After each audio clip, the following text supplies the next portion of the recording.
बहुत समय पहले एक दूर दराज के सूखे पहाड़ी इलाके में एक गरीब चरवाहा रहता था, जिसका नाम किसी को ठीक से याद नहीं था क्योंकि लोग उसे बस चरवाहा लड़का कहकर बुलाते थे। उसकी पूरी दुनिया, उसकी छोटी सी झोपड़ी, कुछ दुबली पतली भेड़ें, सफ़ों और आसमान में हर शाम जलने वाले सुनहरे सूरज तक ही सिमटी हुई थी। उसके माता पिता बहुत पहले चल बसे थे और उसने बचपन से ही अकेलेपन के साथ जीना सीख लिया था। लेकिन उसके दिल में कभी कड़वाहट नहीं आई, बल्कि उसमें एक अजीब सी कोमलता और दूसरों के लिए दुआ करने की आदत थी। वह रोज सुबह बहुत जल्दी उठकर अपनी भेड़ों को पहाड़ियों की ओर ले जाता, रास्ते में जंगली फूलों से बातें करता, पत्थरों पर बैठकर हवा की सीटी सुनता और मन ही मन अपने सपनों से बातें करता कि काश एक दिन उसकी जिंदगी भी बदल जाए। एक दिन जब वह बाकी दिनों की तरह ही पहाड़ियों के उस पुराने रास्ते से गुजर रहा था जहां लोग जाने से डरते थे, क्योंकि वहां अक्सर अजीब आवाजें सुनाई देती थीं और सूरज ढलते ही वहां की हवा अचानक ठंडी और भारी हो जाती थी। तभी उसकी एक भेड़ अचानक झाड़ियों के बीच गायब हो गई। वह घबराकर उसे ढूंढने लगा और झाड़ियों को हटाते हुए आगे बढ़ा तो उसे जमीन पर आधी दबी हुई एक खोपड़ी दिखाई दी। वह कोई साधारण खोपड़ी नहीं थी। उस पर हल्की नीली चमक थी और उसकी आंखों के गड्ढों से जैसे बहुत धीमी रोशनी निकल रही हो। चरवाहा पहले तो डर गया और पीछे हट गया। उसका दिल बहुत तेज धड़कने लगा। उसे अपनी दादी की सुनाई हुई डरावनी कहानियां याद आ गईं। लेकिन उसी पल उसे अपनी खोई हुई भेड़ की मिमियाने की आवाज सुनाई दी, जो ठीक उसी खोपड़ी के पास फंसी हुई थी। उसने डर को दबाया और धीरे धीरे आगे बढ़कर भेड़ को उठाया।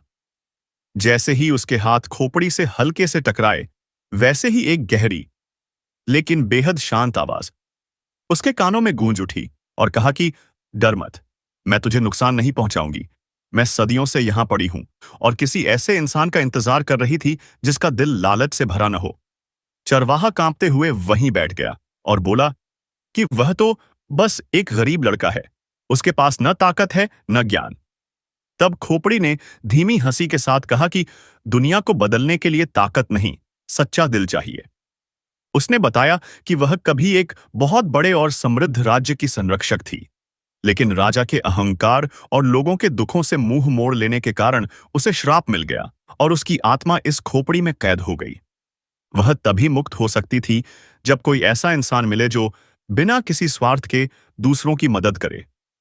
चरवाहा उसकी बातों को सुनकर भावुक हो गया, क्योंकि उसने अपनी जिंदगी में खुद बहुत दर्द देखा था और दूसरों का दर्द भी समझता था। खोपड़ी ने उससे कहा कि अगर वह चाहे तो वह उसे कुछ जादुई शक्तियां दे सकती है, लेकिन शर्त यह होगी कि वह हर बार किसी की भलाई के लिए ही उनका उपयोग करेगा। चरवाहा कुछ पल चुप रहा, फिर उसने आसमान की ओर देखा और बहुत धीमी आवाज में कहा कि अगर उसकी वजह से किसी भूखे को रोटी मिल सके, किसी बीमार को राहत मिल सके और किसी रोते बच्चे के चेहरे पर मुस्कान आ सके तो वह यह जिम्मेदारी उठाने को तैयार है। तभी उस खोपड़ी की रोशनी तेज हो गई और हवा में हल्की सी कंपन फैल गई। उसके हाथों में गर्माहट भर गई और उसे इस महसूस हुआ जैसे उसके भीतर कोई नई ताकत जाग गई हो। खोपड़ी ने उसे बताया कि अब वह लोगों के दिलों का दर्द महसूस कर सकेगा और जहां सच्ची जरूरत होगी वहां उसे अपने आप रास्ता मिल जाएगा। अगले ही दिन से चरवाहे की जिंदगी सच में बदलने लगी। वह जहां जाता उसे किसी न किसी दुखी इंसान की पुकार सुनाई देती। कभी किसी किसान की सूखी जमीन में पानी का रास्ता दिखा देता, कभी किसी बीमार बूढ़े के लिए पहाड़ी जड़ी बूटियां ढूंढ लाता, कभी किसी खोए हुए बच्चे को उसके घर तक पहुंचा देता और हर बार वह यह सब ऐसे करता जैसे यह उसकी जिम्मेदारी हो। धीरे धीरे आसपास के गांवों में उसकी चर्चा होने लगी। लोग उसे चमत्कारी लड़का कहने लगे, लेकिन वह हर बार मुस्कुराकर कहता कि चमत्कार वह नहीं करता, बस सही समय पर सही जगह पहुंच जाता है। एक दिन उसी इलाके का कठोर और लालची शासक भी उसकी कहानी सुनकर उसे अपने महल में बुलवाता है और उससे अपने लिए सोना और खजाने पैदा करने का आदेश देता है। चरवाहा डरता जरूर है, लेकिन उसने खोपड़ी से किया वादा याद रखा था। उसने शांत स्वर में मना कर दिया और कहा कि उसकी शक्ति दुख दूर करने के लिए है, लालच बढ़ाने के लिए नहीं। शासक गुस्से से भर उठा और उसे कैद कराने का हुक्म दे देता है। अंधेरी कोठरी में बैठा चरवाहा टूटने लगता है। उससे पहली बार अपने फैसले पर डर महसूस होता है। उसी रात खोपड़ी की वही शांत आवाज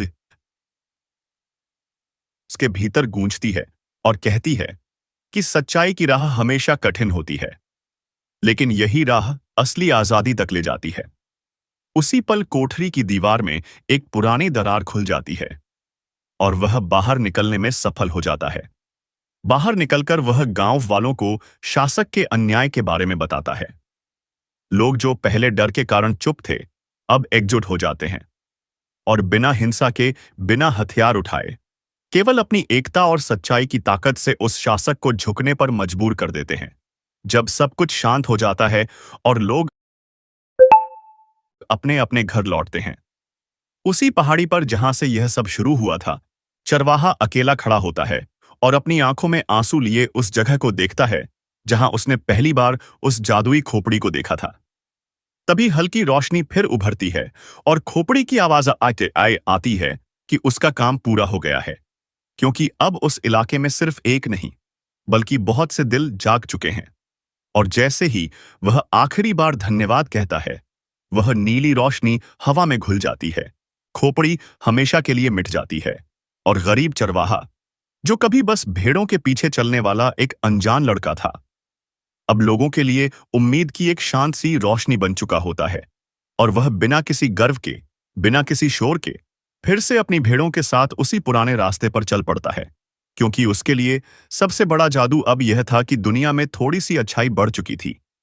जब वह फिर से अपनी भेड़ों के साथ उसी पुराने रास्ते पर चल पड़ा, तो उसे ऐसा बिल्कुल नहीं लगा कि उसकी जिंदगी वापस पहले जैसी हो गई है, बल्कि उसे महसूस होने लगा कि अब हर पत्थर, हर पेड़, हर हवा का झोंका उससे कुछ कह रहा है, मानो पूरी धरती ही उसकी साथी बन गई हो। पहले जहां वह सिर्फ रास्ता देखता था, अब वहां उसे लोगों की कहानियां दिखाई देने लगीं। किसी खेत की मेड़ पर बैठा थका किसान उसे दूर से देखकर हाथ हिला देता।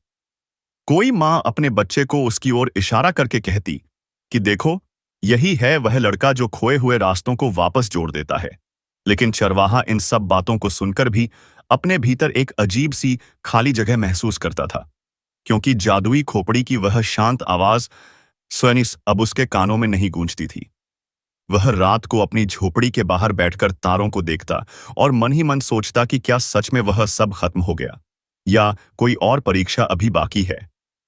धीरे धीरे उसे यह समझ आने लगा कि अब उसे रास्ता दिखाने के लिए किसी जादू की जरूरत नहीं रही। अब उसके भीतर ही वह रोशनी जल चुकी थी। लेकिन यह समझ इतनी आसान नहीं थी। कई बार जब वह किसी भूखे को अपनी आखिरी रोटी दे देता और खुद भूखा सोता, तब उसके मन में बहुत हल्की सी शिकायत जन्म लेती। कई बार जब लोग उससे उम्मीद करते कि वह हर समस्या हल कर देगा, तब उसके कंधे भारी हो जाते और वह खुद से पूछता कि क्या वह सच में इतना मजबूत है। एक दिन उसने देखा कि दो पड़ोसी गांवों के बीच पानी के एक छोटे से स्रोत को लेकर झगड़ा शुरू हो गया है। दोनों तरफ के लोग गुस्से में थे। पुराने अपमानों की बातें दोहराई जा रही थीं और बात हाथापाई तक पहुंचने वाली थी। चरवाहा वहां पहुंचा तो उसे पहली बार यह एहसास हुआ कि कभी-कभी दुख भूख या बीमारी से नहीं, बल्कि दिल में भरी गलतफहमी से पैदा होता है। वह दोनों पक्षों के बीच चुपचाप बैठ गया। न ऊंची आवाज में बोला, न किसी को डांटा, बस हर व्यक्ति की बात ध्यान से सुनता रहा। उसकी आंखों में वही पुरानी करुणा थी और उसकी खामोशी में अजीब सी ताकत थी। धीरे धीरे लोग शांत होने लगे। उन्हें महसूस हुआ कि वे वर्षों से एक दूसरे को सुने बिना ही लड़ते आए हैं। उस दिन कोई जादू नहीं हुआ, न जमीन से पानी निकला, न आसमान से कोई रोशनी उतरी। लेकिन जब दोनों गांवों के लोग एक ही पानी से हाथ धोते हुए मुस्कुरा रहे थे, तब चरवाहे की आंखों में आंसू आ गए, क्योंकि उसे समझ में आ गया कि असली चमत्कार लोगों के भीतर ही होता है। समय बीतता गया, मौसम बदलते गए। उसकी भेड़ें भी अब पहले से ज्यादा हो गई थीं, लेकिन उसका जीवन अब सिर्फ चरवाही तक सीमित नहीं रहा। वह जहां भी जाता, लोग उससे सलाह लेने आने लगे। कोई अपने बेटे की गलत संगत से परेशान था, कोई अपनी बेटी के भविष्य को लेकर डर में था, कोई अपने ही परिवार में टूटी हुई बातों को जोड़ना चाहता था। और वह हर बार बस इतना ही कहता कि जवाब उसके पास नहीं है, रास्ता हर किसी को खुद ही खोजना होता है। वह बस साथ चल सकता है। एक रात जब तेज आंधी चल रही थी और उसकी झोपड़ी की छत बार बार हिल रही थी, उसे सपने में वही नीली रोशनी दिखाई दी। लेकिन इस बार कोई आवाज नहीं थी, सिर्फ एक शांत मुस्कान थी। और वह मुस्कान उसे यह याद दिला रही थी कि जिम्मेदारी कभी खत्म नहीं होती, बस उसका रूप बदल जाता है। अगले दिन उसने पहली बार अपने जीवन में एक बड़ा फैसला लिया। उसने तय किया कि वह केवल एक जगह टिककर नहीं रहेगा। वह दूर दराज के इलाकों में भी जाएगा जहां दुख की आवाजें अक्सर पहुंच ही नहीं पाती। वह पहाड़ों के पार गया, सूखे मैदानों से गुजरा, घने जंगलों के किनारों तक पहुंचा। रास्ते में कई बार उसे धोखा भी मिला। कुछ लोगों ने उसकी भलाई का फायदा उठाने की कोशिश की। किसी ने उससे झूठ बोलकर मदद ली, किसी ने उसकी सादगी पर हंसी उड़ाई। और इन सब के बीच कई रातें ऐसी भी आईं जब वह अकेले बैठकर रोया। लेकिन हर बार वह खुद से यही कहता कि अगर वह भी कठोर हो गया तो फिर फर्क ही क्या रहेगा। धीरे धीरे उसके साथ कुछ और युवक और युवतियां भी जुड़ने लगे। वे कहते थे कि वे उसकी तरह बनना चाहते हैं, पर वह उन्हें समझाता कि उसकी तरह नहीं, अपने अपने तरीके से अच्छा इंसान बनो। वह उन्हें सिखाता कि किसी के घाव को भरने से पहले उसकी कहानी सुनना जरूरी होता है, और किसी को बदलने से पहले खुद को समझना जरूरी होता है। सालों बाद वह वही गरीब चरवाहा अब एक शिक्षक जैसा बन चुका था, लेकिन बिना किसी किताब के, बिना किसी स्कूल के। उसकी पाठशाला रास्तों पर चलती थी, पेड़ों की छाया में लगती थी और आग के छोटे से अलाव के पास खत्म होती थी। समय ने उसके चेहरे पर हल्की सी थकान की लकीरें खींच दी थीं, पर उसकी आंखों की चमक पहले से कहीं ज्यादा गहरी हो गई थी। एक शाम वह फिर उसी पहाड़ी पर पहुंचा जहां कभी उसकी भेड़ खो गई थी। हवा बिल्कुल वैसी ही चल रही थी, सूरज उसी रंग का डूब रहा था, और वह देर तक खामोश खड़ा रहा। उसे लगा जैसे उस खामोशी में कोई उसे देख रहा है, कोई उसे याद दिला रहा है कि कहानी कभी किसी एक इंसान पर खत्म नहीं होती। वह मुस्कुराया, मिट्टी पर बैठ गया, अपनी हथेली से जमीन को छुआ और बहुत धीमी आवाज में सनेसा शब्द में धन्यवाद कहा। न किसी खोपड़ी के लिए, न किसी जादू के लिए, बल्कि उस मौके के लिए जिसने उसे खुद को पहचानने का रास्ता दिया था। और जब वह वापस मुड़ा तो उसके पीछे सिर्फ भेड़ों के कदमों की आवाज नहीं थी, बल्कि कई दिलों की धड़कनें थीं जो अब डर के नहीं, उम्मीद के साथ चलना सीख चुकी थीं। और उसी उम्मीद के साथ आगे बढ़ते हुए वह पास ही अब केवल रास्तों पर चलने वाला चरवाहा नहीं रह गया था, बल्कि लोगों के बीच भरोसे की एक ऐसी डोर बन चुका था जिसे कोई देख नहीं सकता था, लेकिन हर कोई महसूस करता था। सुबह जब वह अपनी छोटी सी पोटली कंधे पर डालकर निकलता तो उसे यह नहीं पता होता था कि आज उसे किसके दुख से टकराना है, पर उसका मन अब डर से नहीं, एक शांत स्वीकार से भरा रहता था। जैसे जीवन ने उसे सिखा दिया हो कि हर मोड़ पर उत्तर नहीं मिलते, कई बार केवल साथ मिल जाता है। एक दिन वह एक ऐसे गांव में पहुंचा जहां जहां महीनों से झगड़ा चल रहा था। वजह बहुत छोटी थी, एक पुरानी दीवार जो दो परिवारों के बीच खड़ी थी और जिसे दोनों अपनी बताते थे। लेकिन उस दीवार के साथ साथ वर्षों की चुप्पी, कटु शब्द और अधूरी माफियां भी खड़ी हो चुकी थीं। चरवाहा वहां पहुंचा तो लोगों ने पहले उसे भी उसी तरह देखा जैसे हर अजनबी को देखा जाता है, शक से, थकान से और भीतर छिपे गुस्से से।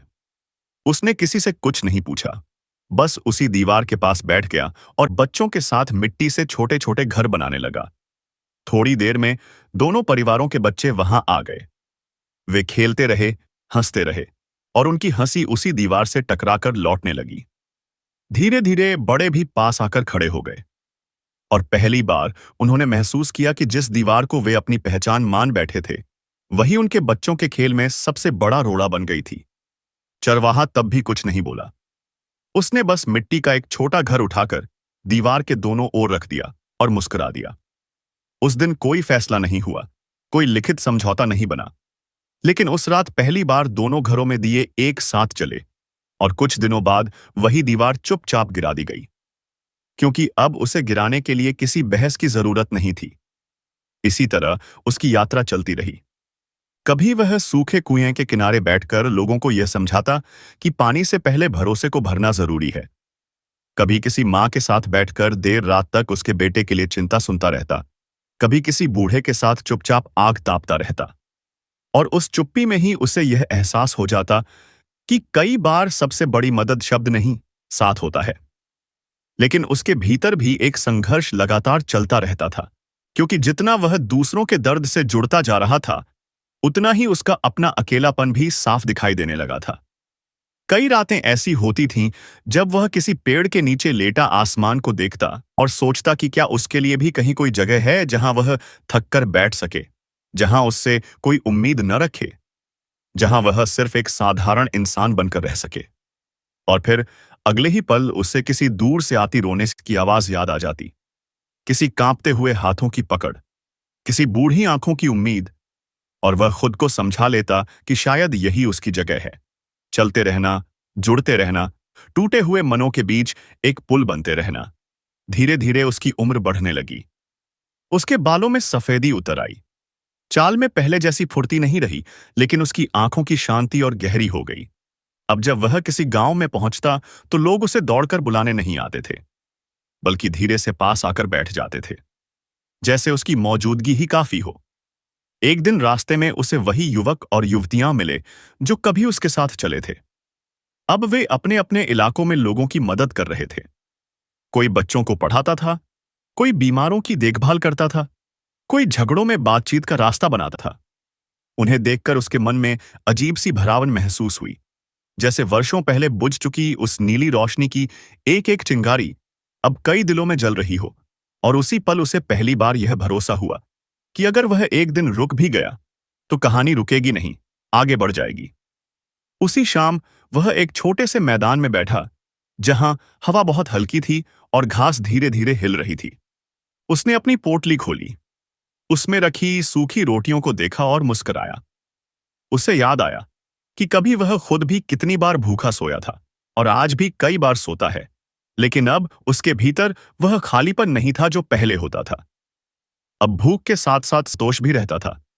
उसे लगा जैसे जादुई खोपड़ी ने जाते जाते उसे कोई शक्ति नहीं, बल्कि एक दिशा दे दी थी। और वही दिशा अब उसके जीवन की सबसे बड़ी पूंजी बन चुकी थी। रात गहराने लगी। दूर कहीं से ढोल की हल्की आवाज आ रही थी। शायद किसी गांव में शादी थी। जीवन अपनी गति से बह रहा था और वह उसी बहाव का हिस्सा बन चुका था। न कोई नायक बनने की चाह, न किसी कहानी में अमर होने की इच्छा, बस इतना सा मन कि जब वह इस दुनिया से चुपचाप चला जाए तो उसके पीछे कुछ लोग ऐसे रह जाएं जो दूसरों की बात सुनना जानते हों, जो डर के बजाय समझ को चुने, जो अपने दुख को किसी और के दुख से जोड़कर हल्का कर सकें। और इसी सोच के साथ वह धीरे से लेट गया। घास पर सिर रखकर आंखें बंद कर लीं। हवा उसके चेहरे को छूती रही और उसे लगा जैसे बहुत दूर कहीं कोई पुरानी परिचित सी मुस्कान अब भी उसकी राह देख रही हो। यह याद दिलाने के लिए कि जादू कभी किसी खोपड़ी में नहीं होता, वह तो उन हाथों में होता है जो बिना मांगे किसी और का हाथ थाम लेते हैं। और उसी रात के बाद से उसकी चाल और भी धीमी हो गई, लेकिन उसके भीतर की सजगता पहले से कहीं अधिक गहरी हो चली थी। अब वह रास्तों पर चलते हुए सिर्फ सामने नहीं देखता था, बल्कि अपने भीतर भी झांकता रहता था, जैसे हर कदम के साथ यह परखता हो कि कहीं वह थकान के कारण कठोर तो नहीं हो रहा, कहीं लोगों के दुख उसे बोझ तो नहीं लगने लगे, क्योंकि वह जानता था कि अगर दिल भारी हो गया तो हाथों में वही गर्माहट नहीं बचेगी जो कभी जादू से पहले भी उसमें थी। एक दिन वह एक बहुत छोटे से गांव में पहुंचा, जहां केवल 10-12 झोपड़ियां थीं और चारों ओर सन्नाटा पसरा रहता था। वहां के लोग उसे देखकर भी मुस्कुराए नहीं। उनकी आंखों में जैसे इंतजार खत्म हो जाने की थका थी। उसने धीरे से पूछा तो पता चला कि वहां का इकलौता तालाब कई महीनों से सूख चुका था और अब बच्चे रोज कई कोस दूर से पानी लाने जाते थे। पर इस बार उसने न कोई रास्ता बताया, न किसी जड़ी बूटी की बात की। वह बस उन बच्चों के साथ चल पड़ा, उनके छोटे छोटे कदमों के साथ अपने भारी कदम मिलाकर धूप में चुपचाप। और उसी रास्ते में उसने उनसे उनकी बातें पूछीं, उनके सपनों के बारे में जाना। किसी ने कहा कि वह उड़ना चाहता है, किसी ने कहा कि वह पढ़ना चाहता है, किसी ने कहा कि वह मां के लिए बड़ा घर बनाना चाहता है। और तभी उसे एहसास हुआ कि असली सूखापन तालाब में नहीं, बल्कि उम्मीदों के लिए समय न होने में था। वापस लौटकर उसने गांव वालों से कहा कि वह उन्हें पानी नहीं दे सकता, लेकिन वह उनके साथ मिलकर इंतजाम करना सीख सकता है। पहले तो लोग हताश हुए, कुछ नाराज भी हुए, पर उसकी आंखों की सच्चाई ने उन्हें रोक लिया।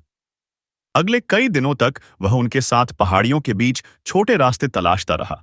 मिट्टी खोदी, पत्थर हटाए, बूढ़ों से पुराने किस्से सुने कि कभी बरसात का पानी किस दिशा से बहता था, और बहुत धीरे धीरे उन्होंने एक छोटी सी नाली बनाई जो पहली बारिश में सचमुच पानी ले आई।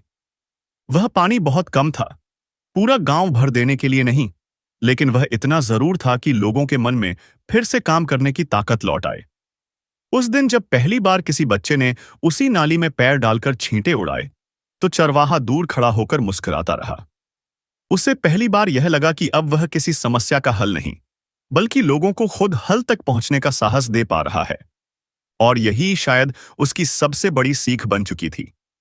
उसके बाद की यात्राओं में उसने खुद को और भी पीछे रखना शुरू कर दिया। वह हर जगह सबसे आगे खड़ा नहीं होता था, बल्कि किनारे बैठकर देखता कि लोग आपस में कैसे बात करते हैं, कैसे बहस करते हैं, कैसे धीरे धीरे एक दूसरे को समझने लगते हैं। और जब कहीं बात टूटने लगती, तभी वह बस एक छोटा सा सवाल रख देता, ऐसा सवाल जो किसी को गलत साबित न करे, बल्कि सबको सोचने पर मजबूर कर दे। कई बार लोग उससे पूछते कि वह इतना धैर्य कहां से लाता है, तो वह हल्के से हंसकर कहता कि उसने बहुत पहले सीख लिया था कि हर दर्द तुरंत ठीक नहीं होता। कुछ दर्द को बस बैठकर सुनना पड़ता है। समय के साथ उसकी देह और भी कमजोर होने लगी। एक दो बार वह रास्ते में गिर भी पड़ा, और तब वही युवक युवतियां जो कभी उसके साथ चले थे, अब उसे सहारा देने लगे। कोई उसका थैला उठा लेता, कोई उसकी बांह पकड़ लेता, और उस सहारे में उसे वही पुरानी गर्माहट महसूस होती जो कभी जादू के छूने से आई थी। बस फर्क इतना था कि अब वह गर्माहट किसी खोपड़ी से नहीं, इंसानों के हाथों से आ रही थी। एक शाम जब सूरज बहुत धीमे डूब रहा था, वह एक पेड़ के नीचे बैठा थका हुआ सांस ले रहा था। तभी एक छोटी लड़की उसके पास आई और बोली कि वह भी बड़ी होकर उसकी तरह बनना चाहती है। चरवाहा मुस्कुराया और बहुत देर तक चुप रहा। फिर बोला कि उसकी तरह नहीं, खुद की तरह बनना। बस इतना याद रखना कि जब कोई रोए तो उसके पास बैठ जाना, जब कोई डर जाए तो उसका हाथ पकड़ लेना, और जब तुम्हें लगे कि तुम कुछ नहीं कर सकती, तब भी वहां रहना, क्योंकि कई बार सिर्फ वहां होना ही सबसे बड़ा काम होता है। लड़की उसकी बात शायद पूरी तरह समझ नहीं पाई, लेकिन उसकी आंखों में चमक थी, और वही चमक देखकर चरवाहे को लगा कि उसके भीतर की यात्रा अब सच में पूरी होने लगी है। अब वह भविष्य को लेकर उतना बेचैन नहीं था। उसे यह भी डर नहीं था कि एक दिन वह चल नहीं पाएगा, क्योंकि अब रास्ते उसके पैरों से नहीं, लोगों के मन से बन रहे थे। और उसी भरोसे के साथ वह हर सुबह उठता, धीमे से अपनी गठरी बांधता, आसमान की तरफ देखता, और बिना किसी जादू, बिना किसी आवाज, बिना किसी चमत्कार की उम्मीद के, बस इस विश्वास के साथ आगे बढ़ जाता कि जहां कहीं भी किसी दिल को थोड़ी सी रोशनी की जरूरत होगी, वहां तक पहुंचने का रास्ता उसे अपने आप मिल जाएगा। और फिर एक सुबह ऐसी आई जब उसकी आंख खुली तो शरीर में अजीब सी जकड़न थी, बस जैसे रात भर रास्ते ही उसके भीतर चलकर थक गए हों। उसने उठने की कोशिश की तो घुटनों ने साथ नहीं दिया, लेकिन उसके मन में घबराहट नहीं थी, बस एक धीमी सी स्वीकार की भावना थी। उसने झोपड़ी के बाहर झांका तो हवा वैसे ही बह रही थी जैसे हर दिन बहती थी। भेड़ें दूर ढलान पर चल रही थीं, और सूरज उसी पुराने रंग में उग रहा था, मानो दुनिया को इस बात से कोई फर्क ही न पड़ता हो कि आज उसके कदम कुछ और धीमे हो गए हैं। थोड़ी देर बाद वही युवक और युवतियां, जो अब उसके अपने जैसे बन चुके थे, उसे देखने आए। किसी ने उसके लिए पानी रखा, किसी ने आग अपनी आग जलाई, किसी ने उसके थैले को ठीक से रख दिया, और वह सब कुछ चुपचाप देखता रहा। उसके मन में एक अजीब सी कोमलता भर आई, क्योंकि उसे लगा कि अब उसे सिखाने की जरूरत नहीं रही। अब सब अपने अपने ढंग से समझ चुके हैं। दिन ढलने तक आसपास के कुछ गांवों से लोग भी आ गए। कोई उसके पास बैठ गया, कोई दूर से ही हाथ जोड़कर खड़ा रहा। किसी ने उसके लिए रोटी लाई, किसी ने फल, किसी ने बस अपनी मौजूदगी। और उस छोटी सी झोपड़ी के बाहर पहली बार इतनी शांति थी कि उसमें किसी तरह का शोर समा ही नहीं पा रहा था। कोई उससे आखिरी सलाह मांगना चाहता था, कोई कोई बड़ा वाक्य सुनना चाहता था, लेकिन उसने सबकी ओर देखकर बस इतना कहा कि अगर तुम्हें कभी लगे कि दुनिया बहुत कठोर हो गई है, तो याद रखना कि तुम भी उसी दुनिया का हिस्सा हो और तुम्हारी थोड़ी सी नरमी उसे बदल सकती है। उसके बाद वह बहुत देर तक कुछ नहीं बोला, बस सबको देखता रहा, जैसे उनके चेहरों को अपने भीतर सहेज रहा हो। किसी की आंखों में डर नहीं, आश्चर्य था, किसी में जल्दबाजी नहीं थी। और तभी उसे एहसास हुआ कि शायद यही वह जगह है जिसकी उसे हमेशा तलाश थी, जहां उससे आयत से कुछ साबित करने की उम्मीद नहीं थी, जहां वह बस एक थका हुआ इंसान होकर बैठ सकता था। शाम के समय जब हवा ठंडी होने लगी, वह बाहर ले जाने को बोला। उसे वही लोग सहारा देकर उसी पहाड़ी की ढलान तक ले गए जहां से दूर दूर तक रास्ते दिखते थे, वही रास्ते जिन पर उसने अपना जीवन चलते हुए बिता दिया था। उसने नीचे घाटी की तरफ देखा। कहीं से बच्चों की हंसी की आवाज आ रही थी, कहीं किसी घर से धुएं की पतली लकीर उठ रही थी, कहीं दूर किसी बैल की घंटी बज रही थी, और इन सब के बीच उसे लगा कि उसकी सांसें भी अब इसी लय में ढल गई हैं। वह बहुत धीरे से बोला कि जब वह यहां न रहे तो कोई उसकी याद में पत्थर न लगवाए, कोई कहानी गढ़कर उसे बड़ा न बनाए। बस इतना करना कि जब किसी को रास्ता न दिखे तो उसे डांटने के बजाय उसके साथ 2 कदम चल लेना। यही उसकी सबसे बड़ी पहचान होगी। उसके बाद वह कुछ देर चुप रहा, आंखें बंद कर लीं, और उसके होंठों पर एक हल्की सी मुस्कान टिक गई, जैसे भीतर कहीं वह पुरानी नीली रोशनी फिर से जल उठी हो, लेकिन इस बार बिना चमक के, बिना आवाज के, बस एक शांत उजाले की तरह। थोड़ी देर बाद जब किसी ने धीरे से उसका हाथ थामा, तो उन्हें एहसास हुआ कि वह थक कर सो गया है, बहुत गहरी नींद में। और उस नींद में कोई डर नहीं था, कोई अधूरापन नहीं था, सिर्फ रास्तों की लंबी थकान और दिल की पूरी हुई यात्रा थी। अगले दिनों में वह झोपड़ी खाली नहीं रही। वहां लोग आते रहे, बैठते रहे, बातें करते रहे, बच्चे खेलते रहे, और बिना किसी आदेश के, बिना किसी नेता के, वही युवक और युवतियां अपने अपने इलाकों में लौटकर वही काम करने लगे जो उन्होंने उसके साथ चलते हुए सीखा था। कोई किसी का झगड़ा सुलझा रहा था, कोई किसी बीमार के पास बैठा था, कोई किसी टूटे हुए मन को सुन रहा था।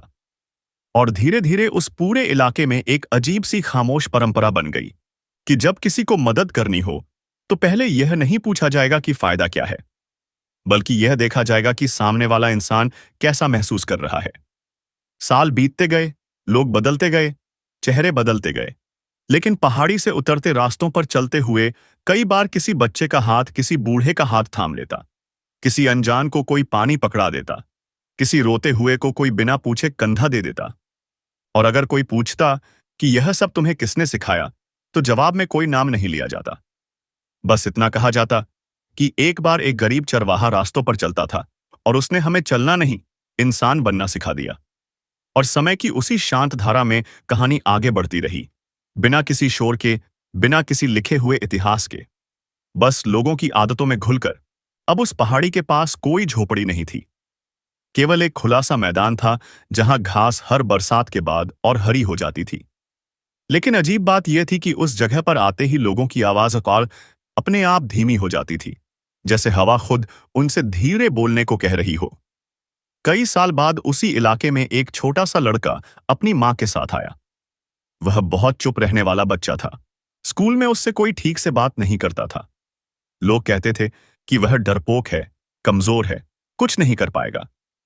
उसकी मां ने सुना था कि कभी यहां कोई ऐसा इंसान रहता था जिसके पास बैठने से मन हल्का हो जाता था। वह जानती थी कि अब कोई वहां नहीं है, फिर भी बस वह अपने बेटे को लेकर वहां आ गई। लड़का घास पर बैठ गया, पत्थरों को उठाकर उन्हें पास पास जमाने लगा, जैसे कोई छोटा रास्ता बना रहा हो। उसकी मां थोड़ी दूर बैठकर उसे देखती रही। तभी वहीं से गुजरते हुए 2 बूढ़े लोग रुके।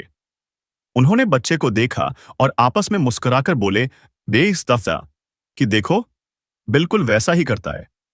और मां ने चौंक कर पूछा कि वैसा कौन? तब उन बूढ़ों में से एक ने बहुत धीरे से कहा कि कभी एक चरवाहा हुआ करता था जो बच्चों के साथ बैठकर मिट्टी से घर बनाता था और लोगों को बिना समझाए बहुत कुछ सिखा देता था। यह सुनकर मां की आंखों में नमी आ गई। और लड़का अब भी अनजान सा पत्थरों से खेलता रहा। लेकिन उसके भीतर पहली बार यह भरोसा जन्म लेने लगा कि चुप रहना कमजोरी नहीं होता। कुछ लोग शब्दों से नहीं, मौजूदगी से जुड़ते हैं। कुछ दिन बाद उसी लड़के ने अपने स्कूल में एक ऐसे बच्चे का हाथ पकड़ लिया जिसे सब चिढ़ाते थे। उसने कुछ नहीं कहा, बस उसके साथ बैठ गया और धीरे धीरे बाकी बच्चे भी पास आ गए। किसी ने नहीं सोचा कि यह कोई बड़ा काम है, लेकिन वही छोटा सा पल किसी और के लिए पूरी दुनिया बदल देने वाला बन गया। और इस तरह बिना किसी के नाम लिए, बिना किसी मूर्ति बनाए, बिना किसी सालगिरह मनाए, वह गरीब चरवाहा हर नए हाथ में, हर थामे हुए कंधे में, हर शांत बैठी हुई आंखों में जिंदा रहने लगा। कभी किसी गांव में जब लोग झगड़े के बाद थक कर बैठ जाते और कोई अचानक कह देता कि पहले सबकी बात सुन लेते हैं, तब कोई नहीं जानता था कि यह वाक्य कहां से आया, लेकिन वह वहीं से आया था, उन्हीं रास्तों से, उन्हीं कदमों से जो कभी पहाड़ियों पर चले थे। धीरे धीरे यह इलाका बदलता गया, न महलों से, न बड़ी इमारतों से, बल्कि छोटे छोटे भरोसों से। कहीं बच्चों के लिए खुली कक्षाएं बन गईं, कहीं बीमारों के लिए छायादार बैठने की जगह, कहीं स्त्रियां आपस में अपने दुख बांटने लगीं, कहीं किसान मिलकर पानी बचाने लगे।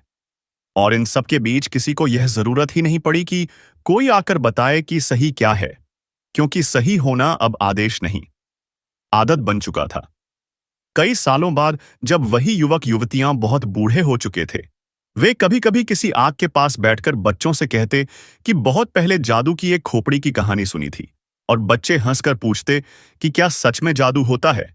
तब वे बूढ़े एक दूसरे की ओर देखकर मुस्कुरा देते और कहते कि हाँ, लेकिन वह रोशनी में नहीं, इंसान में होता है। और बच्चों को यह जवाब अजीब जरूर लगता, पर उन्हें अच्छा लगता, क्योंकि उन्हें अपने आसपास वही जादू हर दिन दिखाई देता था।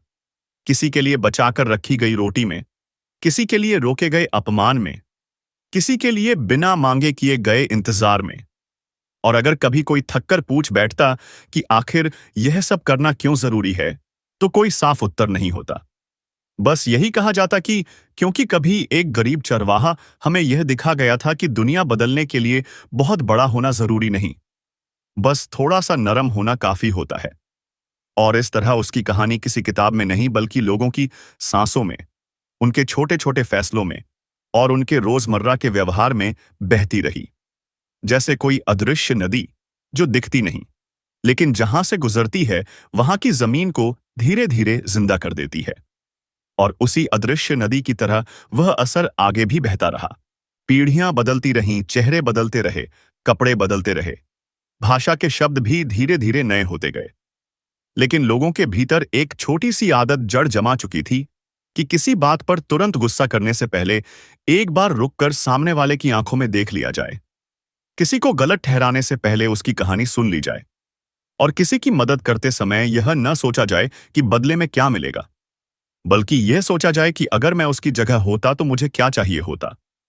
उसी इलाके में अब एक छोटा सा बाजार लगने लगा था, जहां दूर दूर के गांवों से लोग आते, सामान बेचते, खरीदते, हंसते बोलते।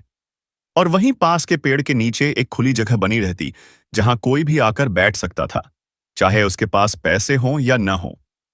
वहां कोई नाम पट्टिका नहीं लगी थी, कोई नियम नहीं लिखा था, लेकिन लोग जानते थे कि अगर मन बहुत भारी हो जाए, अगर घर में बात कहने की जगह न मिले, अगर दिल में कोई उलझन फंसी हो, तो वहीं जाकर बैठ जाना चाहिए, क्योंकि वहां बैठकर हमेशा कोई न कोई मिल ही जाता था जो बिना सवाल पूछे सुन लेता था। एक दिन उस जगह पर एक थका हुआ व्यापारी आकर बैठा। उसके चेहरे पर चिड़चिड़ापन था, आवाज में कड़वाहट थी। वह अपने घाटे, अपने धोखे और अपने अकेलेपन की शिकायत करता रहा। लोग पास आकर बैठते गए, किसी ने उसे टोकने की कोशिश नहीं की, किसी ने उसे समझाने की जल्दी नहीं दिखाई, बस सुनते रहे। और जब वह खुद थककर चुप हुआ, तब पास बैठी एक बूढ़ी स्त्री ने बहुत धीरे से कहा कि शायद तुम्हें नुकसान से ज्यादा उस भरोसे का दुख है जो टूट गया है। व्यापारी कुछ पल चुप रहा, उसकी आंखें भर आईं, और उसी पल उसे समझ आ गया कि उसकी थकान पैसों से नहीं, अकेले सहने से आई थी। उसी दिन उसने तय किया कि वह अपने काम में कुछ बच्चों को भी सीखने का मौका देगा, बिना डराए, बिना डांटे, जैसे कभी किसी ने उसे सिखाया था। और किसी को पता भी नहीं चला कि यह बदलाव कहां से आया। ऐसे ही किसी और दिन एक जवान लड़की वहां बैठी थी। उसके भीतर बहुत डर था, अपने सपनों को लेकर, अपने घर वालों की नाराजगी को लेकर, अपने रास्ते को लेकर। वह बहुत देर तक कुछ बोल नहीं पाई, बस जमीन को देखती रही और फिर अचानक फूट फूट कर रो पड़ी। कोई उसे चुप कराने नहीं आया, कोई उसे शर्मिंदा नहीं करने आया। बस एक दूसरी लड़की पास आकर बैठ गई, उसके कंधे से कंधा लगाकर, और इतनी देर तक साथ रही जब तक आंसू खुद ही थम नहीं गए। उस शाम जब वह लड़की घर लौटी तो उसके भीतर पहली बार यह साहस था कि वह अपने मन की बात कह सके। भले ही सब तुरंत न समझें, लेकिन वह खुद से भागे नहीं। और यही तो उस पुराने चरवाहे की सबसे गहरी सीख थी कि डर से बड़ा कोई दुश्मन नहीं होता और साथ से बड़ी कोई दवा नहीं होती। धीरे धीरे उस पूरे इलाके में बच्चों की परवरिश भी कुछ अलग ढंग से होने लगी। उन्हें सबसे पहले जीतना नहीं सिखाया जाता था, बल्कि हारने वाले के पास जाकर बैठना सिखाया जाता था। उन्हें तेज बोलना नहीं, साफ बोलना सिखाया जाता था। उन्हें यह नहीं बताया जाता था कि दुनिया बहुत खराब है, बल्कि यह दिखाया जाता था कि दुनिया जैसी भी है, उसमें जगह बनाई जा सकती है। कहीं पहाड़ों के पार बसे एक छोटे से गांव में जब पहली बार किसी ने पंचायत में खड़े होकर यह कहा कि हम आज फैसला नहीं करेंगे, आज सिर्फ सबकी बात सुनेंगे, तो कुछ लोगों ने हंसी भी उड़ाई। पर वही बैठक इतनी देर तक चली कि लोग थक कर नहीं, हल्के होकर उठे। और उसके बाद उस गांव में लड़ाइयां कम नहीं हुई, पर वे टूटने से पहले रुकने लगी। और यह रुकना ही सबसे बड़ा बदलाव था। कई सालों बाद एक शिक्षक उस इलाके में आया। उसने सुना कि यहाँ के बच्चे अजीब तरह से शांति से बात करते हैं, झगड़ा होने पर खुद ही सुलझाने की कोशिश करते हैं, और उसे यह जानने की जिज्ञासा हुई कि आखिर उन्हें यह सब कौन सिखाता है।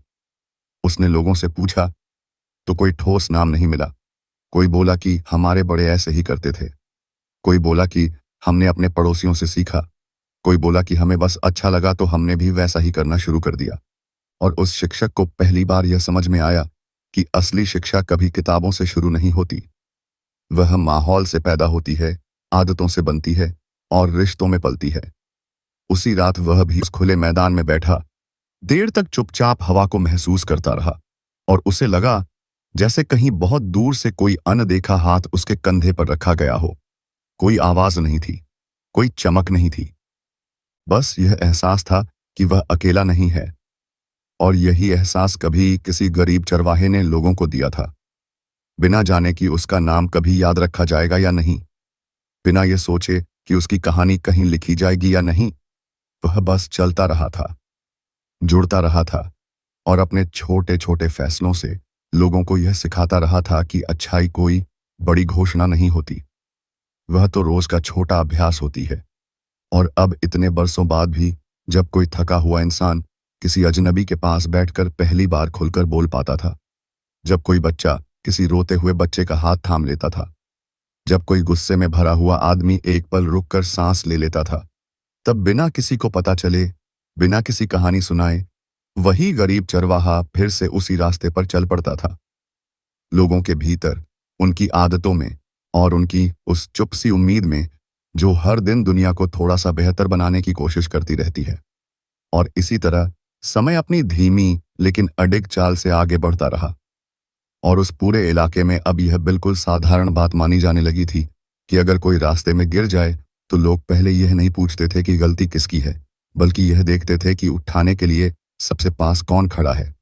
और शायद यही वजह थी कि जब कई वर्षों बाद उस क्षेत्र में बाहर से आए कुछ व्यापारियों ने बड़ी सड़क बनाने के नाम पर खेतों और जंगलों की जमीन खरीदने की कोशिश की और लोगों के बीच फिर से डर और लालच का बीज बोया, तो माहौल अचानक वैसा नहीं बिगड़ा जैसा और जगहों पर हो जाता है। शुरुआत में कुछ लोग पैसों के लालच में बेचने को तैयार हो गए, कुछ लोग बहुत गुस्से में आ गए, कुछ को डर था कि अगर उन्होंने मना किया तो उनका भविष्य अंधेरे में चला जाएगा। और पहली बार इतने लंबे समय बाद हवा में वही पुरानी बेचैनी तैरने लगी। लेकिन उसी बेचैनी के बीच किसी ने सुझाव दिया कि क्यों न सब लोग उस पुराने मैदान में इकट्ठा हों जहां बैठकर बातें सुलझाने की आदत रही है। और बिना किसी आदेश के, बिना किसी नेता के बुलाए, लोग धीरे धीरे वहां जमा होने लगे। बूढ़े भी आए, युवा भी आए, बच्चे भी अपने माता पिता का हाथ पकड़कर आ बैठे। और उस दिन की सभा किसी भाषण से नहीं, एक लंबी खामोशी से शुरू हुई, जैसे सबके भीतर यह डर था कि अगर पहले शब्द गलत निकल गया तो सब कुछ फिर से टूट जाएगा। बहुत देर बाद एक किसान उठा और बोला कि उसे पैसे की जरूरत है क्योंकि उसकी बेटी पढ़ना चाहती है। दूसरा उठा और बोला कि अगर खेत चला गया तो वह अपने पिता की याद भी खो देगा। तीसरा बोला कि उसे सड़क से रोजगार मिलने की उम्मीद है। और चौथा बोला कि उसे डर है कि बाहर के लोग आकर उनके बीच की एकता को तोड़ देंगे। कोई किसी को गलत नहीं ठहरा रहा था, बस अपनी अपनी सच्चाई रख रहा था। और उस पूरे माहौल में कहीं भी ऊंची आवाज नहीं थी, कहीं भी कटाक्ष नहीं था, जैसे सबके भीतर एक अदृश्य हाथ बार बार रहा हो कि सामने बैठा इंसान दुश्मन नहीं है, वह भी उतना ही उलझा हुआ है जितना तुम हो। घंटों तक बातें चलती रहीं। बच्चे बीच बीच में पानी बांटते रहे। कुछ लोग थककर जमीन पर बैठ गए, लेकिन कोई उठकर चला नहीं, क्योंकि उन्हें लग रहा था कि अगर आज वे एक दूसरे की बात नहीं सुन पाए तो शायद फिर कभी नहीं सुन पाएंगे। आखिरकार देर शाम यह तय हुआ कि कोई भी अकेले फैसला नहीं करेगा। वे मिलकर ऐसी शर्तें बनाएंगे जिनसे न जमीन पूरी तरह जाएगी, न भविष्य के मौके पूरी तरह रुकेंगे। कुछ हिस्से सुरक्षित रहेंगे, कुछ हिस्सों पर स्थानीय लोगों की साझेदारी होगी, और जो भी बदलाव होगा वह धीरे धीरे और सबकी सहमति से होगा। उस दिन कोई जीत नहीं रहा था, कोई हार नहीं रहा था, लेकिन बहुत से डर हल्के हो चुके थे। और जब लोग थके कदमों से लौट रहे थे तो एक बूढ़े व्यक्ति ने धीरे से कहा कि अगर वह चरवाहा आज जिंदा होता तो शायद वह भी बस यहीं बैठकर सबकी बात सुनता रहता और किसी को जवाब नहीं देता, बस लोगों को खुद जवाब तक पहुंचने देता। यह सुनकर पास खड़ी एक युवती मुस्कुरा दी, क्योंकि उसे याद आया कि उसकी मां कहा करती थी कि सही फैसले अक्सर शोर में नहीं, धैर्य में जन्म लेते हैं। अगले कई महीनों तक वह सड़क बनी, कुछ खेत बदले, कुछ नए काम शुरू हुए, कुछ लोगों ने नए हुनर सीखे, कुछ को शुरुआत में मुश्किलें भी आईं। लेकिन हर बार जब किसी को लगा कि अब हालात हाथ से निकल रहे हैं तो वही पुरानी आदत काम आई, बैठकर बात करने की, सुनने की, रुकने की, और आगे बढ़ने से पहले एक बार पीछे मुड़कर सबको साथ देखने की। और इस तरह वह इलाका न तो पूरी तरह बदल गया, न पूरी तरह वैसा ही रह गया, बल्कि उसने अपने भीतर बदलना सीख लिया, बिना खुद को खोए, बिना अपनी जड़ों से कटे।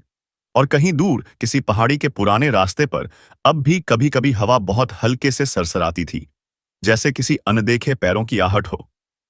कोई आता नहीं था, कोई दिखता नहीं था, लेकिन जो लोग उस रास्ते से गुजरते थे वे अनजाने में ही अपनी चाल थोड़ी धीमी कर लेते थे। किसी पत्थर पर बैठ जाते थे, सांस भरकर लेते थे, और मन ही मन सोचते थे कि शायद यही वह जगह है जहां कभी किसी ने उन्हें यह सिखाया था कि दुनिया को बदलने के लिए हाथ में ताकत नहीं, दिल में जगह होनी चाहिए। और इसी खामोश सीख के सहारे, बिना किसी नाम के, बिना किसी स्मारक के, बिना किसी कहानी सुनाने वाले के, वह गरीब चरवाहा अब भी चलता रहता था। हर उस पल में जब कोई इंसान किसी दूसरे इंसान के लिए थोड़ा सा रुक जाता था, और उसी रुकने की आदत ने धीरे धीरे उस पूरे इलाके को ऐसा बना दिया कि बाहर से आने वाले लोग भी पहले तो हैरान होते। उन्हें लगता कि यहां सब कुछ बहुत धीमा है, फैसले देर से होते हैं, काम शुरू होने में वक्त लगता है। लेकिन जो थोड़ी देर ठहर जाता वह समझने लगता कि यह धीमापन आलस नहीं है, यह सोचने की जगह है, महसूस करने की जगह है। और शायद इसी वजह से एक बार फिर बहुत सालों बाद उस इलाके में एक नई तरह की परेशानी आई। इस बार न सड़क का मामला था, न जमीन का, बल्कि पानी और मौसम का। बारिश का ढंग बदल गया था, कभी अचानक बहुत तेज बरस जाती, कभी महीनों तक बादल दिखाई ही नहीं देते। फसलें बिगड़ने लगी थीं, पशुओं के लिए चारा कम पड़ने लगा था, और पहली बार लोगों के चेहरों पर वही पुरानी चिंता लौटने लगी थी कि अब क्या होगा। लेकिन फर्क बस इतना था कि इस बार डर अकेले अकेले घरों में नहीं छिपा, बल्कि खुले मैदान में आकर बैठ गया। लोग फिर वैसे ही गोल घेरा बनाकर बैठ गए जैसे बरसों से करते आए थे। कोई मंच नहीं था, कोई माइक नहीं था, बस मिट्टी पर बैठी हुई जिंदगियां थीं, जिनके हाथों में अब भी मेहनत की गंध थी। किसी ने कहा कि अब पुराने तरीके काम नहीं करेंगे, किसी ने कहा कि नई फसलें सीखनी होंगी, किसी ने कहा कि हमें पहाड़ों से पानी रोकने के छोटे रास्ते बनाने होंगे। किसी ने कहा कि बच्चों को अब खेत के साथ साथ और भी हुनर सिखाने होंगे ताकि वे सिर्फ मौसम पर निर्भर न रहें। बहस भी हुई, थकान भी हुई, कुछ लोग रो भी पड़े क्योंकि कई पीढ़ियों की मेहनत उन्हें डूबती हुई दिखाई दे रही थी। लेकिन किसी ने भी किसी को दोष नहीं दिया। किसी ने यह नहीं कहा कि यह सब तुम्हारी वजह से हुआ है। सब जानते थे कि यह समय का बदलना है और समय से लड़ाई नहीं, समझदारी चाहिए। फिर वही पुरानी आदत काम आई। छोटे छोटे समूह बने। कुछ लोग पानी के रास्तों पर काम देखने निकल गए। कुछ लोग बीजों और मिट्टी की जानकारी जुटाने लगे। कुछ युवक युवतियां पास के इलाकों में सीखने चले गए कि और जगहों पर लोग कैसे बदलते मौसम के साथ जी रहे हैं। और कुछ बुजुर्गों ने पुराने अनुभव टटोलने शुरू किए कि पहले कभी सूखे या बाढ़ में क्या किया गया था। किसी को यह नहीं लगा कि उसकी बात छोटी है। किसी को यह नहीं लगा कि उसकी उम्र या पढ़ाई ही उसे सही बनाती है। और इसी मिलीजुली कोशिश में धीरे धीरे एक नई राह बनने लगी। कहीं छोटे तालाब बने, कहीं छतों से पानी जमा किया जाने लगा, कहीं ऐसी फसलें उगाई गईं जो कम पानी में भी जी सकती थीं। और सबसे जरूरी बात यह हुई कि बच्चों को यह सिखाया जाने लगा कि बदलाव से डरना नहीं है, बल्कि उसके साथ चलना सीखना है। शाम को जब काम से थके लोग वापस उसी मैदान में बैठते, तो कभी कोई कह देता कि आज बहुत मुश्किल थी, लेकिन हमने मिलकर कर ली। और कोई हल्के से जवाब देता कि हां, अकेले करते तो शायद नहीं कर पाते। और इन छोटे छोटे वाक्यों में ही उस चरवाहे की पूरी कहानी अब जिंदा थी, बिना उसका नाम लिए, बिना उसकी तस्वीर बनाए। एक दिन वहीं खेलते खेलते कुछ बच्चों ने पूछा कि क्या सच में पहले यहां कोई जादुई खोपड़ी वाली कहानी होती थी। तो एक अधेड़ उम्र के आदमी ने हंसकर कहा कि कहानी तो थी, लेकिन जादू शायद खोपड़ी में नहीं, उस इंसान के भीतर था जो दूसरों को जोड़ना जानता था। और फिर उसने बच्चों से कहा कि अगर तुम सच में जादू देखना चाहते हो तो कल सुबह जल्दी उठकर पानी की नाली बनाने में मदद करना। बच्चों को यह बात अजीब लगी, लेकिन अगले दिन वे सच में पहुंच गए। कीचड़ में पैर सने, कपड़े खराब हुए, हाथों में छाले पड़े। पर जब पहली बार नई बनी नाली से पानी बहता हुआ नीचे के खेत तक पहुंचा, तो बच्चों की आंखों में जो चमक थी वह किसी कहानी से बड़ी थी। और उसी पल उन्हें बिना समझाए समझ में आ गया कि जादू दरअसल वही होता है जब बहुत सारे अलग अलग हाथ एक ही दिशा में बढ़ते हैं। और रात को जब पूरा इलाका थक कर शांत हो गया, आसमान में तारे वैसे ही फैले थे जैसे बरसों पहले उस गरीब चरवाहे ने देखे होंगे। और किसी को पता नहीं चला, लेकिन उसी शांति में, उसी हवा के बहाव में, उसी मिट्टी की महक में उसकी पूरी जिंदगी फिर से चलती रही। नए पैरों में, नए सवालों में, नई हिम्मत में। और इस तरह उसकी कहानी का कोई आखिरी पैराग्राफ कभी लिखा ही नहीं गया, क्योंकि हर वह दिन जब कोई इंसान किसी दूसरे इंसान के लिए रुक जाता है, सुन लेता है या बिना शोर किए मदद कर देता है, वही उस गरीब चरवाहे की कहानी का अगला बहुत लंबा पैराग्राफ बन जाता है। और उसी तरह एक और पीढ़ी चुपचाप बड़ी होने लगी, बिना यह जाने कि वे किसी महान कहानी के भीतर चल रहे हैं। वे बस इतना जानते थे कि जब किसी के चेहरे पर परेशानी दिखे तो आंखें फेर लेना सही नहीं होता। जब किसी के घर में अंधेरा हो तो अपना दिया बचाकर रखने से अच्छा है थोड़ा उजाला बांट देना। और यही सोच उनके छोटे छोटे फैसलों में उतरती चली गई। एक दिन उन्हीं बच्चों में से एक लड़का, जो अब जवान हो चुका था, दूर के इलाके में काम करने चला गया। वहां सब कुछ अलग था। लोग तेज बोलते थे, जल्दी फैसला करते थे और गलती होने पर तुरंत किसी को दोषी ढूंढ लेते थे। शुरुआत में वह खुद भी उसी बहाव में बह गया। उसे लगा कि शायद यही दुनिया का सही तरीका है। लेकिन एक शाम जब उसके सामने दो मजदूरों में किसी छोटी बात पर बहुत बड़ा झगड़ा हो गया और बात हाथ उठाने तक पहुंच गई, तो उसके भीतर कहीं बहुत पुरानी सी कोई आवाज जागी। कोई शब्द नहीं, बस एक आदत। वह चुपचाप दोनों के बीच आकर खड़ा हो गया। किसी को धमकाया नहीं, किसी का पक्ष नहीं लिया, बस बहुत साधारण स्वर में पूछा कि तुम दोनों थके हुए हो ना। और उस एक सवाल ने जैसे दोनों के भीतर जास से जमा सारा गुस्सा ढीला कर दिया। कुछ पल के लिए सब चुप हो गए और वही लड़का दोनों को पास बैठाकर पानी ले आया। थोड़ी देर बाद बात अपने आप निकलने लगी कि घर में क्या चल रहा है, पैसों की तंगी क्या कर रही है और डर कैसे आदमी को कठोर बना देता है। उस रात जब वह अकेला अपने कमरे में लौटा, तो उसे पहली बार यह एहसास हुआ कि वह अपने साथ सिर्फ यादें नहीं बल्कि एक तरीका लेकर आया है दुनिया को देखने का, इंसान को समझने का। और यह तरीका उसे किसी किताब से नहीं मिला था, बल्कि उन अनगिनत शामों से मिला था जब लोग खुले मैदान में बैठकर बिना डर के अपनी बात कह पाते थे। धीरे धीरे उसके आसपास के लोग भी बदलने लगे। कोई उससे सलाह लेने आने लगा, कोई बस उसके पास बैठने आ जाता। और उसे यह समझ में आने लगा कि शायद हर जगह एक नए मैदान की जरूरत होती है, एक ऐसी जगह जहां लोग सुरक्षित महसूस कर सकें। कुछ समय बाद उसने वहीं पास के एक खाली गोदाम को साफ करवाया। उसमें कोई दफ्तर नहीं बनाया, कोई बोर्ड नहीं लगाया, बस कुछ चटाइयां बिछा दी और एक कोने में पानी का घड़ा रख दिया। और देखते देखते वह जगह भी वही बन गई जहां थके हुए लोग आकर बैठने लगे, कुछ बोलने, कुछ रोने, कुछ बस चुप रहने। और किसी को यह याद नहीं रहा कि यह सब किसने शुरू किया। बस इतना पता था कि वहां जाने से मन थोड़ा हल्का हो जाता है। उधर पहाड़ियों वाले उस पुराने इलाके में भी जीवन चलता रहा। नए बच्चे पैदा हुए, पुराने लोग चले गए, खेतों का रंग बदला, मौसम का मिजाज बदला, पर एक बात अब भी नहीं बदली थी।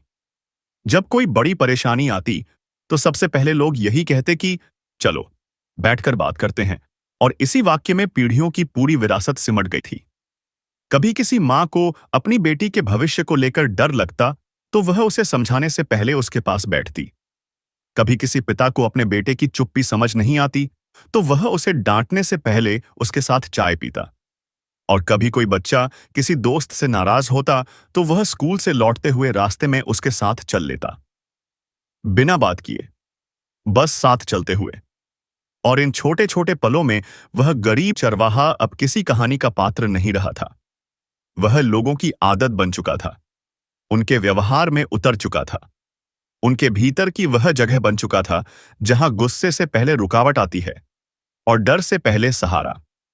और शायद यही सबसे शांत, सबसे गहरा अंत था उस जादुई खोपड़ी की कहानी का, कि जादू कभी किसी एक घटना में नहीं बल्कि रोजमर्रा की जिंदगी के उन अनदेखे फैसलों में जिंदा रहता है, जिनमें कोई इंसान यह चुनता है कि वह कठोर नहीं बनेगा, वह अकेला नहीं छोड़ेगा, वह सुनने की कोशिश करेगा। और जब भी दुनिया फिर से तेज, बेरहम और थकी हुई लगेगी, तब कहीं ना कहीं कोई अनजान सा लड़का या लड़की किसी के पास बैठकर बिना जाने, बिना सोचे उसी पुराने रास्ते पर एक और बहुत लंबा पैराग्राफ लिखता रहेगा। और इस तरह वह कहानी, जो कभी एक गरीब चरवाहे और एक जादुई खोपड़ी से शुरू हुई थी, अब किसी एक इंसान की कहानी नहीं रह गई थी। वह हर उस हाथ में उतर चुकी थी जो किसी दूसरे के लिए आगे बढ़ता है, हर उस दिल में बस चुकी थी जो गुस्से से पहले रुकना सीख लेता है, हर उस नजर में चमकने लगी थी जो किसी अनजान चेहरे में भी अपना सा कुछ खोज लेती है। और पहाड़ियों से लेकर मैदानों तक, गांवों से लेकर शहरों की गलियों तक, उसकी सीख बिना नाम के, बिना पहचान के, बिना किसी स्मारक के चलती रही। जैसे हवा चलती है, जैसे नदी बहती है, जैसे सुबह अपने आप आ जाती है। लोग आते रहे, जाते रहे, नई पीढ़ियां पैदा होती रहीं, पुरानी पीढ़ियां विदा लेती रहीं।